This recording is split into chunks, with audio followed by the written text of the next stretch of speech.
Now let's move on to this problem, which I have taken it from JEE Advanced 2019 paper 2. And the question is, let there is a function whose domain and codomain both are the real set, and this function is given by fx is equal to x minus 1 into x minus 2 into x minus 5. Now in this question they have defined another function capital Fx by integral from 0 to x f of t dt, small f t dt, where x is greater than 0.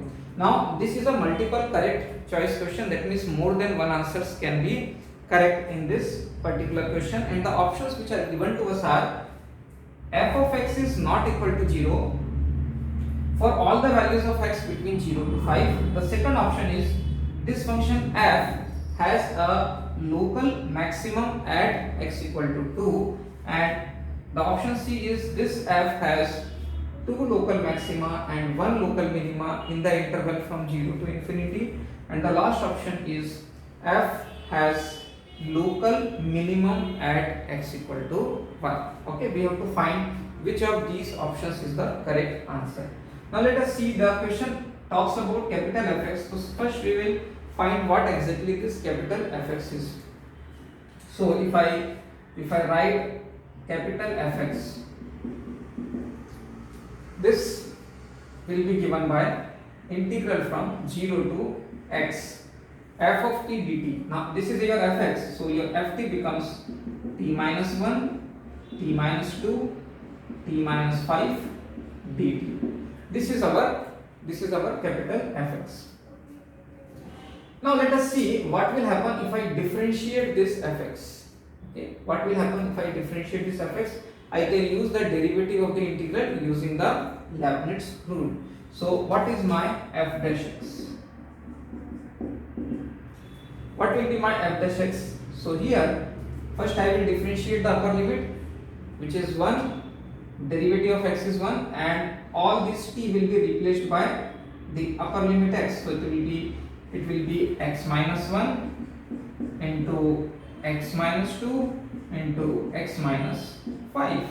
So this is our f dash x, which is x minus 1, x minus 2 into x minus 5 minus derivative of 0 is 0. So everything multiplied by 0 will be 0. So finally this is our f dash x. Now what we need to check is about the local maxima, local minima of this particular function. Now the function capital Fx will have maxima minima where the first derivative is 0. So let us first see where the first derivative is 0. First derivative is 0 at x equal to 1, x equal to 2, x equal to 5. We can use the first derivative to find out whether the function has maxima or minima at these values. So first I will use the Vevey-Kau method to find out where the value of the first derivative f dash x is positive or negative. So if I plot it like this, I will just see what is happening in the neighborhood of x equal to 1, x equal to 2 and x equal to 5. Now suppose when x is equal to 1 over here, x equal to 2 here and x equal to 5. When x is greater than 5, obviously the whole thing will be positive. So it will be positive here, okay, because the leading coefficient is positive, and between 2 and 5 the value will be negative and then positive and negative using the sign scheme, because we will alternatively change the sign, because it is nowhere it's all the factors are linear, so I can simply change the signs like this. Now what is required is to check where it is getting the maximum value, where it is having the minimum value. So I will just see what is happening in the neighborhood of x equal to 5, x equal to 2 and x equal to 1. So if I see here, when x is equal to 5, just before 5 the graph is decreasing because first derivative is negative, and at x equal to 5 when x is greater than 5 it will be increasing. So the first derivative will change its value from negative to positive, so the graph will be decreasing just before x equal to 5 and increasing just after x equal to 5. So there will be a minima at x equal to 5. What will happen at x equal to 2? So if you see at x equal to 2, the graph is increasing at x equal to 2 and decreasing after x equal to 2. The graph will behave something like this. Now what will happen at x equal to 1? Just before 1 the graph is decreasing and then it is increasing. So the graph goes like this. Okay, so I have just found out what is happening to the graph of the function at x equal to 1, x equal to 2 and x equal to 5. From here we can get the maximum minimum values. So here what he is saying is f has local maximum at x equal to 2. So you can see here x equal to 2, it has a local maximum. It is clearly evident because the first derivative is changing its sign from positive to negative. So option B is the right answer. So this is the right answer. Now coming on to the second option, third option, where it is saying f has two local maxima and one local minimum in the interval from 0 to infinity. But here what is happening here is x equal to 1 I am getting minima, x equal to 5 I am getting minima, at x equal to 2 I am getting maxima. So this function is having two local minima and one local maxima. But here what he is saying is two local maxima and one local minimum, which is just opposite. So this option is actually not correct. Now coming on to the fourth option. Fourth option is saying the function is having a local minimum at x equal to 1. So you can clearly see at x equal to 1 we can see a local minima over here. So option D is the right answer. Now coming on to the first option where he is saying fx is not equal to 0 for all the values of x between the interval from 0 to 5. So for that what I can do is I will first find out what is this f of x, for which I can integrate this particular function.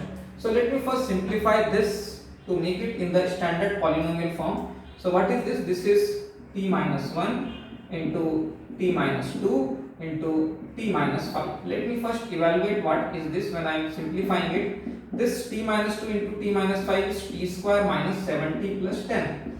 Now when I am taking t square into t, I get t cube. T cube can be obtained only from here. How will I get t square? T square can be obtained when t is multiplied by minus 7t, which is minus of 7t square, and when t square is multiplied by minus 1. So minus 7t square minus t square will be minus of 8t square. How will I get t? When minus 7t is multiplied by minus 1, which will give me plus 7t, and when t is multiplied by 10, which is 10t. So this is 7t plus 10t, which is equal to 17t. And the constant term will be minus 1 into 10, which is equal to minus of 10. So this is my f of this is my entire thing. This bracket will be from 0 to x. This is t cube minus 8t square plus 17t minus of 10 dt. Okay. Now if you integrate this, it will be given by t to the power 4 divided by 4 minus 8 times t cube by 3 plus 17 times t square by 2 minus 10 times t, and the limit will be from 0 to x. So when I put t equal to x, I get x to the power 4 upon 4 minus 8 times x cube upon 3 plus 17 times x square upon 2 minus 10 times x. And when I am putting x equal to t equal to 0, everything will be 0. So this is my capital Fx. This is actually my capital Fx. Now what he is saying in the first option is the f of x is not equal to 0 for all the values between x equal to 0 and x equal to 5. So what is happening between x equal to 0 and x equal to 5? If you see this graph of this function, the graph will actually behave like this. See here, x equal to 1 I am getting minima. So if you actually plot the graph and see, the graph will be going like this. At x equal to 1, this is at x equal to 1 we get minima, and then it goes up like this. At x equal to 2 I will get maxima, and then at x equal to 5 it will go like this. Now between 1 to 5, where is the maximum value of the function? The maximum value will be at x equal to 2. So if f of 2 is negative, the function will become negative at all these values.